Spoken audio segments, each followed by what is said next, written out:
allow me to just incorporate by reference everything that Father Thomas Joseph just said so beautifully.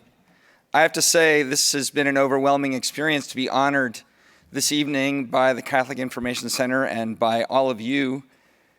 The presence of all of you is a tremendous gift, I can say, I know, for Father Thomas Joseph and also for myself and for everyone who is associated with the Thomistic Institute. It's a tremendous honor to receive this also on behalf of our province. Father Alan Moran, our prior provincial, is here. Father Thomas Petrie and Father Dominic Legge, the president and dean of the Pontifical faculty at the Dominican House of Studies, to which the Thomistic Institute belongs. Also, Father Ambrose Little and Father Gregory Pine, they're assistant directors of the Thomistic Institute. They're not here on the stage, but they're a very important part of the success. And our whole team, most of them are here tonight, but our benefactors, our TI speakers, all of our student leaders.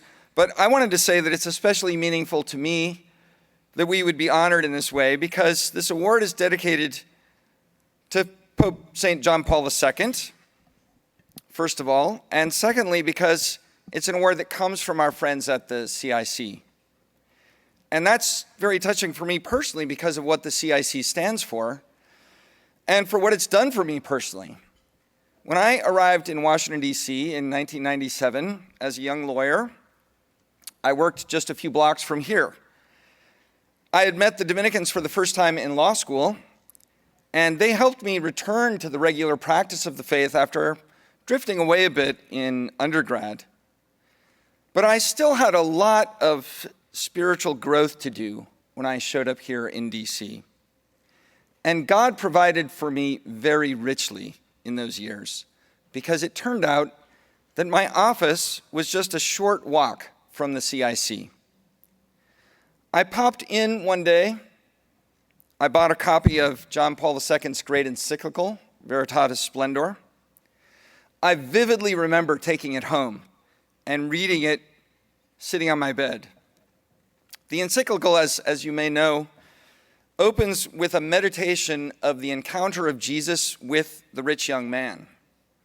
And John Paul frames the young man's question to him as fundamental, a question that every human being must ask. What good must I do to have eternal life? At the end of this encounter, Jesus calls the rich young man, "Sell what you have, give to the poor, then come follow me." And when I read those words and John Paul's powerful meditation on them, it was like having a mirror held up to my own life. And I thought, could God be calling me to the priesthood? So I began to attend daily Mass at the CIC and go to regular confession. And the graces that I received led me to seek out the Dominicans in Washington, D.C., and I discovered that the Dominican House of Studies was just across town. So you can see how important the CIC has been for my life. I might not be standing here in this habit had it not been for that. Becoming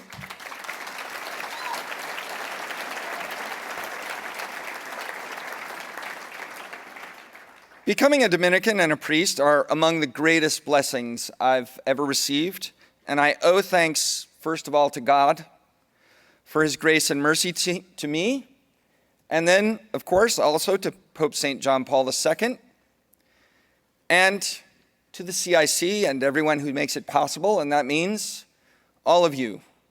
So thank you for what you are doing for the CIC. Keep it going. Make it stronger. The blessings it's bringing to people are immense and far more than we see. If you'd indulge me for just a minute longer, I'd like to say something a little bit about the work of the Thomistic Institute and why it seems to be growing and finding success. What's important about the thought of Thomas Aquinas today?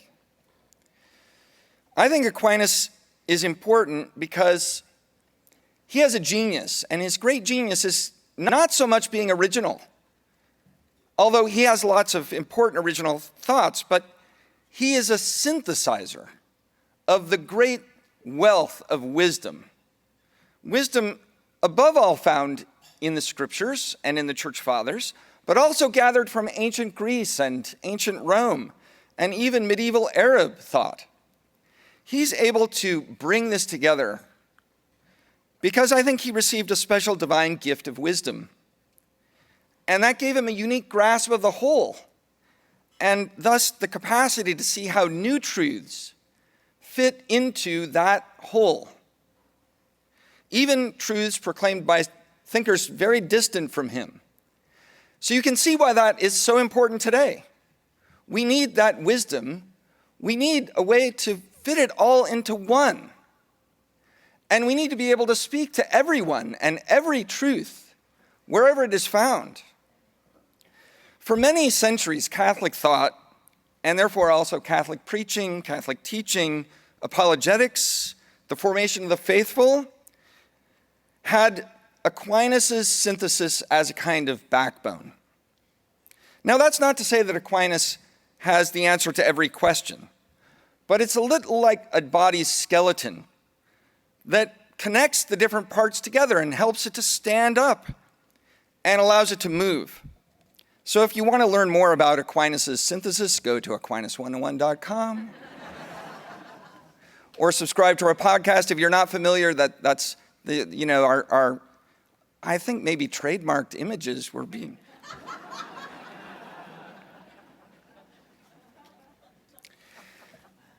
As you know, in the middle of the 20th century, there was a self-conscious move away from Aquinas in search of some new mode of thought that might better conform to the currents of the 20th century. But since that time, it's become clear that too few Catholics know the basics of the Catholic faith.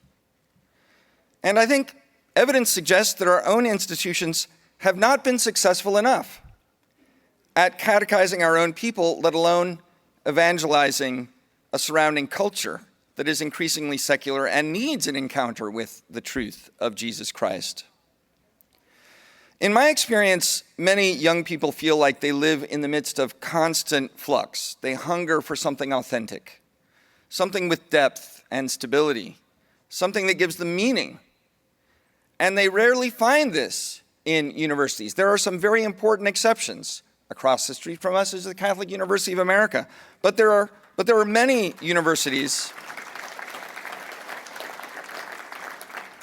many that seem to have lost their way, and students who take chemistry and then literature and then economics and then psychology will ask, how do you put all this together?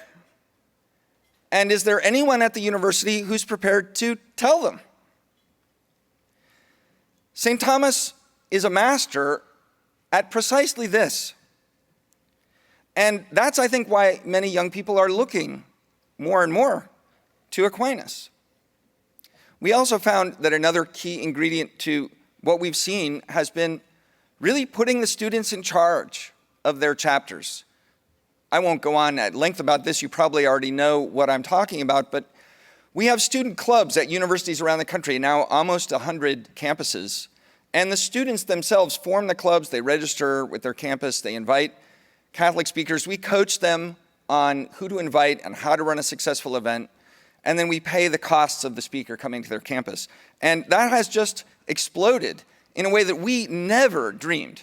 I mean, we started this, just throwing spaghetti against the wall and seeing if it would stick, and it did stick. And so we decided to throw more spaghetti against the wall, and that's what we're still doing. The spiritual impact of all of this has really amazed us. If you'd indulge me at just telling you one brief anecdote. This summer we held a conference. We call it our Veritas Conference. We had 250 student leaders, student members, alumni. And at the concluding Mass, I invited each of them to reflect on their vocation.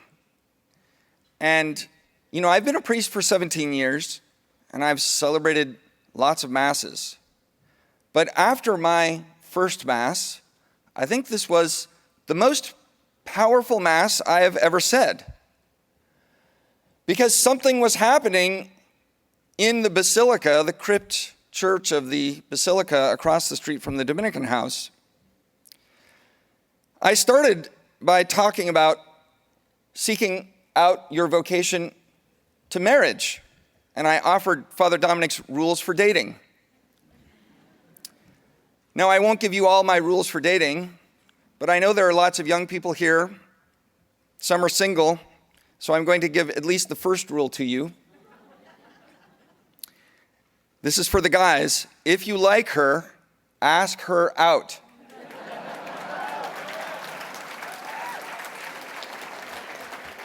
You don't need to know any of the other rules if you don't follow rule number 1.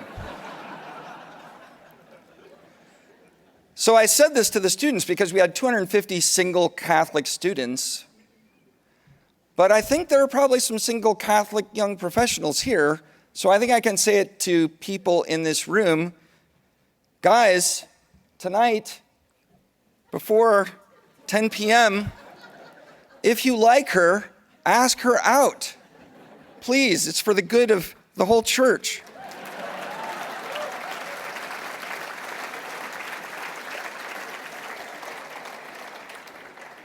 But more importantly, offer your life to God. And I said this to the students, and they took it very seriously. We paused for silence after Holy Communion. I told them we would do this, and I invited them to simply listen to what God is asking them to do with their lives. And it was amazing. I was crying. Father Gregory Pine was crying. A lot of the students were crying. After the Mass was over, you know, at a big function like this, people get up and they're moving to the next thing. No one got up. And then someone intoned the Salve Regina. It was not planned by us. And it was beautiful. And at the end, no one got up. And someone else intoned the Regina Caeli, and I began to wonder, how long are they going to sing?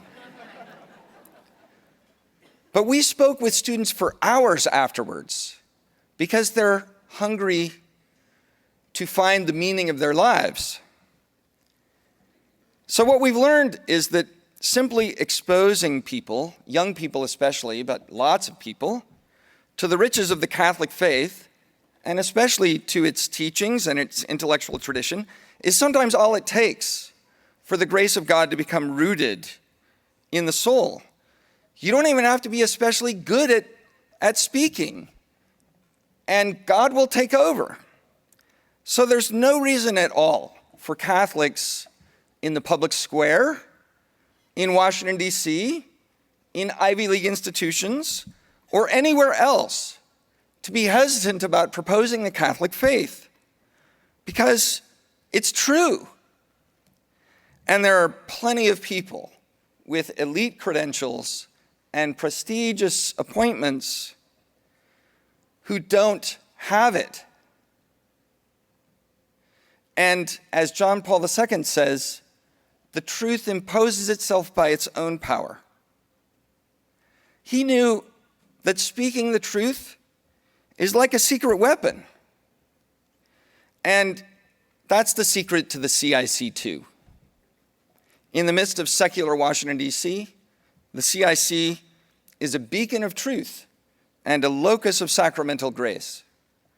So on behalf of the great many people who've worked for the evangelization of Washington, D.C., and for students and universities, and who are being honored by this award, allow me to say thank you.